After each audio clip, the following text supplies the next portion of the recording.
सबको जय मसीह की। मेरी एक भांजी पंजाब में रहती है और उसके सिर में गंदा पानी चला गया और हम उसे लेकर के अमृतसर गए और अमृतसर में उन्होंने कहा हॉस्पिटल वालों ने कि आप इसे पीजीआई चंडीगढ़ लेकर के जाइए। और वहाँ जब लेके गया उसके ऑपरेशन किया गया और गंदा पानी को निकाला गया और जब गंदा पानी निकाला गया तो उसकी आंखों की रोशनी जाती रही। डॉक्टर ने कहा कि कुछ समय के बाद ये देखने लगी, परंतु ऐसा कुछ भी नहीं हुआ। और फिर जब वहाँ से फिर हम उसे आंखों के अस्पताल में लेके गए जहाँ अलीगढ़ और सीतापुर, वहाँ पर भी कोई फ़र्क नहीं पड़ा। डॉक्टर ने कहा इसका कुछ नहीं हो सकता। और जब इंसान डॉक्टरों से हार जाता था, परमेश्वर के पास आ नहीं सकता है, तो हमने कहा कि हम अपने घर के अंदर अखंड पाठ रखवाएंगे। 3 दिन ग्रंथ साहब को पढ़ा जाएगा और उसके बाद हम पूरे गांव को खाना खिलाएंगे, परंतु उसकी आंखें वापस नहीं आ सकी। लेकिन फिर एक पास्टर गुरुद्वारा से हमारे घर के अंदर आए और उन्होंने कहा कि मैं इसके लिए प्रार्थना करूंगा। उसने प्रार्थना करी और उसने बताया कि देहरादून दून बाइबल कॉलेज में एक बहुत बड़ी कमीशन है, परमेश्वर के बहुत बड़े दास वहाँ पर आएंगे और वो इसके लिए प्रार्थना करेंगे तो इसकी आंखें ठीक हो जाएंगी।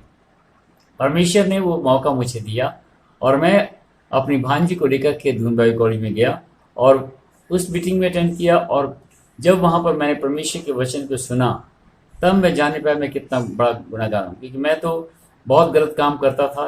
जैसे शराब पीना, घर में ही पापा और मम्मी के सामने ही मैं घर पे ही हम शराब बनाते थे और पीते थे। और किस प्रकार से परमेश्वर ने वहाँ से मुझे निकाला और मैंने कहा मैं ये तो बहुत गलत काम करता हूँ। झूठ बोलना, तमाम गाली गलौज करना, तमाम बातें, बुरी बातें मेरे जीवन में थी कि मैं कितना बड़ा पापी हूँ। यीशु ने मेरी से बातचीत करी और मेरी पूरी कमीज आंसू से भीग गई और मैंने कहा यहाँ से जाने के बाद मैं ये सब काम नहीं करूँगा। लेकिन एक ही सप्ताह ही अपने आप को रोक पाया और वहाँ पर मेरी मुलाकात एक पास्टर से हो गई थी जो मुजफ्फरनगर में रहते हैं। और वहाँ पर उन्होंने कहा कि कभी आप हमारे यहाँ आइए, लेकिन मैं नहीं जाता था, मैं कोई जवाब भी नहीं देता था। और मैं अपने भाई से मिलने मेरठ गया था, वहाँ से मैं लौट करके आ रहा था। वो रास्ते में मुजफ्फरनगर पड़ता था, तो मैंने कहा चल इतना कहते हैं चलो उनके यहाँ होके जाते हैं। लेकिन परमेश्वर की योजना मेरे लिए थी वहाँ पर। और वहाँ पर जब मैं पहुँचा तो वहाँ पर भी कन्वेंशन हो रही थी और पास्टर ने कहा कि थोड़ी देर के बाद जब कन्वेंशन खत्म हुई तो हम आपस में बैठ के बातचीत करेंगे।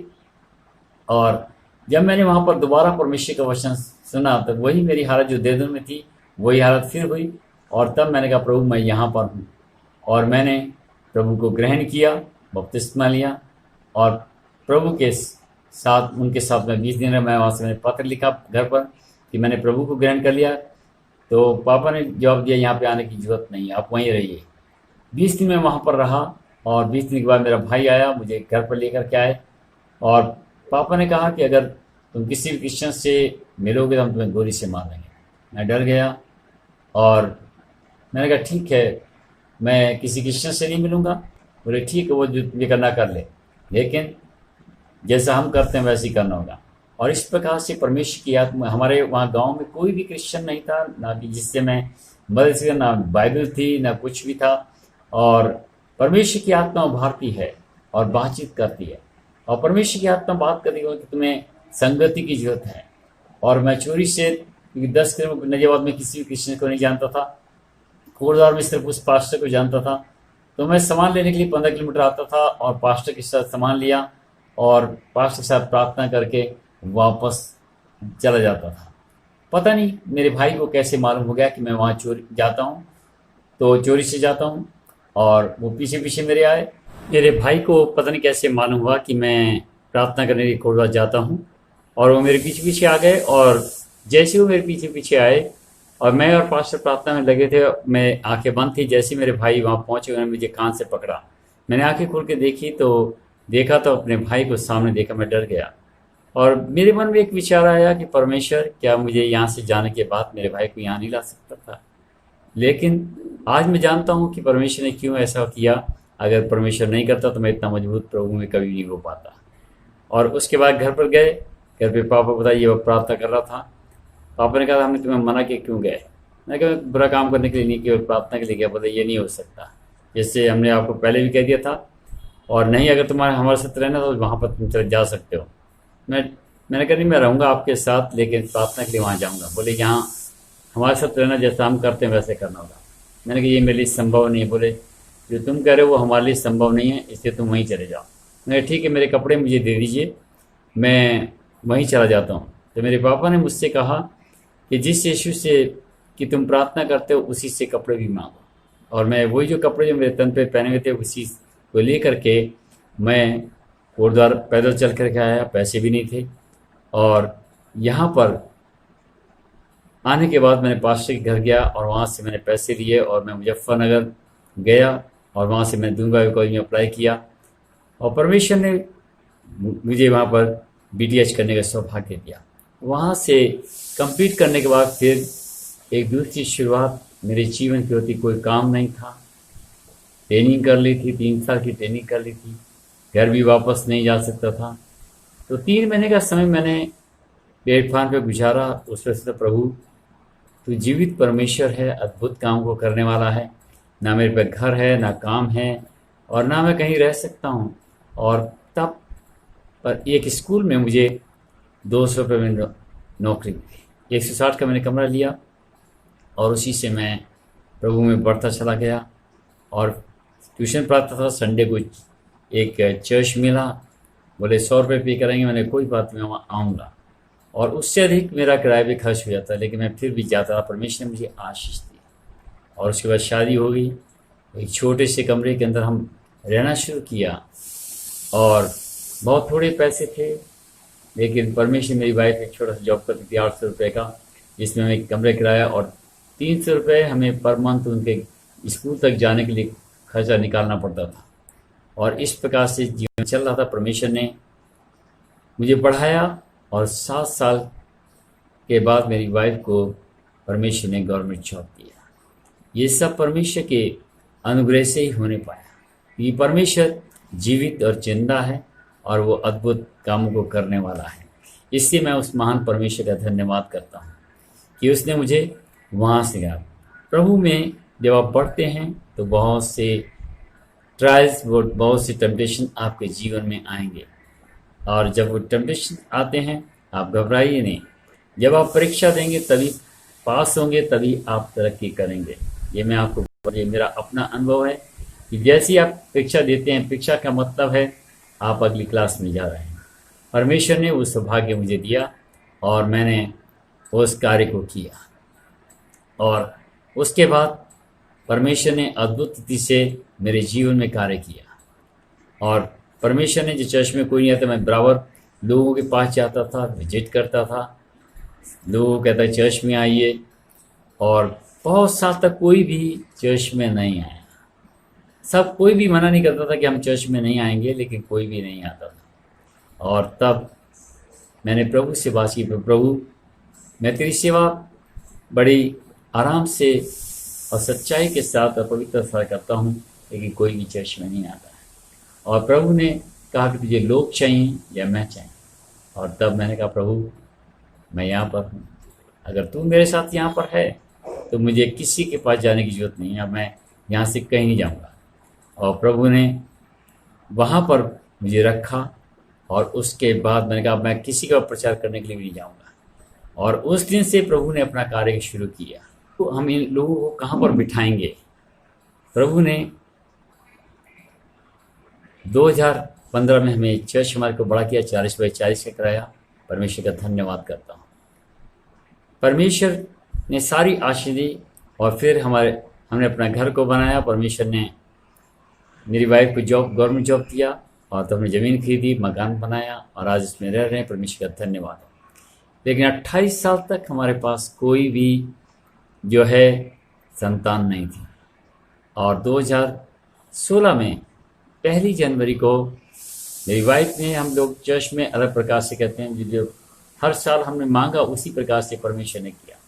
साल 2013 में हमने मांगा था परमेश्वर कि हमको इजराइल जाना है। परमेश्वर हमको इजराइल लेकर गया। और 2014 में हमने कहा प्रभु हमें आत्मा चाहिए। तो इतनी आत्माएं परमेश्वर ने दी कि चर्च के बाहर तक लोग खड़े होते थे। और तब हमने कहा प्रभु हमें बड़ा चर्च चाहिए 15 में। और परमेश्वर ने 15 में हमें बड़ा चर्च दिया। और उसके बाद 2016 में मेरी पत्नी और मैंने चर्च में कहा कि हमें इस साल संतान चाहिए। और परमेश्वर ने अगस्त के महीने 15 अगस्त को कंफर्म कर दिया कि हमारे घर के अंदर परमेश्वर जो संतान देने जा रहा है, और वो भी जुड़वा। परमेश्वर का धन्यवाद करते हैं उन सारी बातों के लिए। परमेश्वर एक एक बात की ध्यान रखता है और उन बातों को पूरा करता है। इन सारी बातों के लिए मैं परमेश्वर का धन्यवाद करता हूँ और परमेश्वर को महिमा देता हूँ। और परमेश्वर जो है बड़ा अद्भुत है, और किस प्रकार से मैंने प्रभु को छाना, चाहे क्योंकि वो जीवित और जिंदा है। वो जब मुलाकात करता है तो आप खड़े नहीं रह सकते, आप टूटेंगे। और मेरे जीवन में भी वही हुआ। परमेश्वर ने मुझे तोड़ा और अद्भुत बातें सिखा, और वो अद्भुत बातें कि परमेश्वर के साथ कैसे चलना, परमेश्वर के साथ अपने संबंधों को ठीक करना। मैं और आप कई बार इस संसार में जीते हैं, अपनी इच्छाओं को पूरा करते हैं, लेकिन हमारे संबंध परमेश्वर के साथ ठीक नहीं होते। तो हमें अपने संबंधों को परमेश्वर के साथ ठीक करना है। इसलिए मैं और आप परमेश्वर के साथ अपने संबंधों को ठीक करें। जब संबंध ठीक होते हैं, जो परमेश्वर से हम मांगते हैं वो सब कुछ परमेश्वर मेरे और आपको देगा, क्योंकि ये परमेश्वर के वायदे हैं। और परमेश्वर जो है किस प्रकार से अद्भुत काम करता है। मैं और जब उसके पास आते हैं वो अद्भुत कार्य करता है।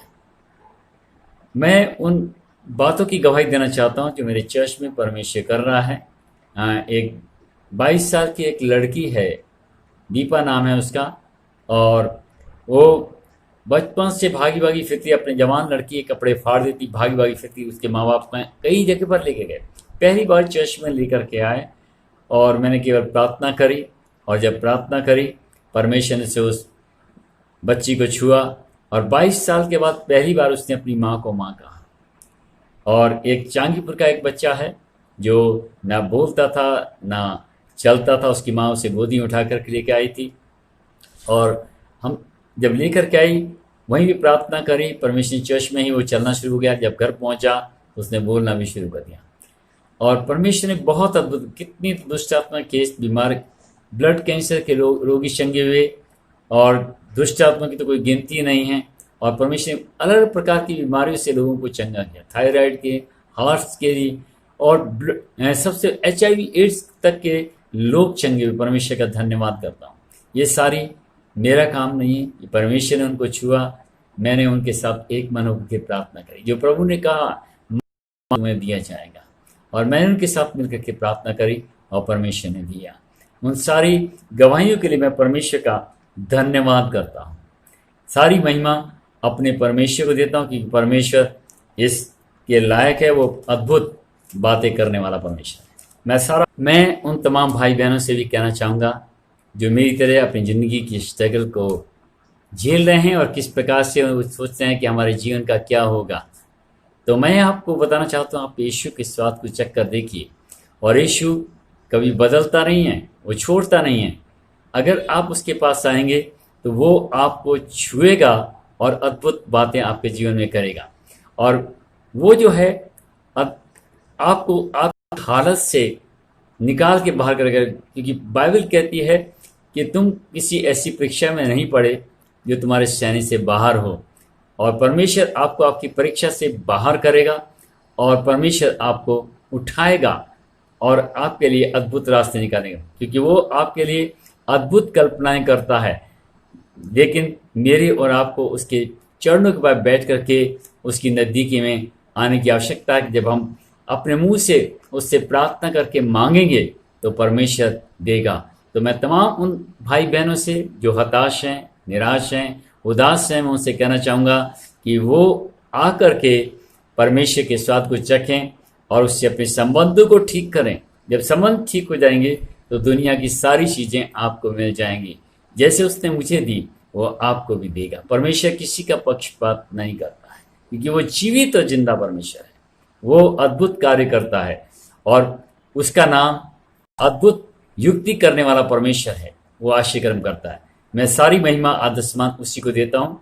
और मैं आपके लिए बताना चाहता हूँ कि आप प्रार्थना करिए। प्रार्थना ही आपके जीवन को बदल सकती है, आपकी सारी आवश्यकताओं की पूर्ति कर सकती है, और आप जो है इस संसार में एक खुशहाल प्राणी बन सके, और परमेश्वर आपके लिए स्वर्ग में भी लेकर के जाएगा, क्योंकि उसने वादा किया मैं तुम्हारे लिए स्वर्ग में जगह तैयार करने के लिए जाता हूँ।